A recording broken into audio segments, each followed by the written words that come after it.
বিলম্বে ইফতার করবেন না কখনো। এক নাম্বার, দেরি করে ইফতার করা নিষিদ্ধ। ইহুদিরা দেরি করে ইফতার করে। বিশ্বনবী বলেছেন, এই উম্মত যতদিন আগে আগে ইফতার করবে, এই উম্মতের কপাল থেকে কল্যাণ কেউ ছিনিয়ে নিতে পারবে না। চিল্লায় বলেন ঠিক কিনা?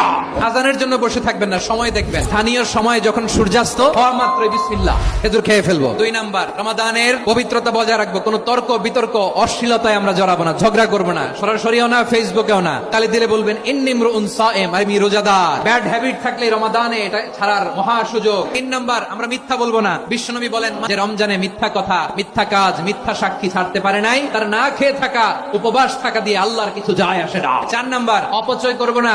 অপচয়কারী শয়তানের ভাই। ইফতারি করতে যে আমরা অনেকে অপচয় করি, এগুলো করবেন আপনারা।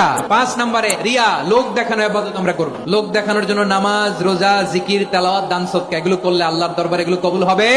বিশ্বনবী বলেন, দাজ্জালের ফিতনার চেয়ে একটা বড় ফিতনার ভয় আমি করি, সেটা কি? আর রিয়া, সব লোক দেখানো মানসিকতা। এটা থেকে আমরা বিরত থাকবো ইনশাআল্লাহ। 6 নাম্বার, অনেক গুরুত্বপূর্ণ, ব্যবসায়ী ভাইরা, অনেক অসাধু ব্যবসায়ী আছে, রমজান আসলে নিত্য প্রয়োজনীয় পণ্যের মূল্য বৃদ্ধি করে দেয়। এগুলো করবেন না। মজুদদারি করবেন না। পণ্যের কৃত্রিম সংকট বাজারে করবেন না। আপনি লাখ টাকা কামায়া ভাবছেন যে রোজাদারদের কষ্ট দিয়ে ধনী হবেন। এমন রোগ আল্লাহ আপনারে দিবে, কোটি টাকা দিয়েও আপনি হাসপাতালের বিল পরিশোধ করার ক্ষমতা আপনার হবে না।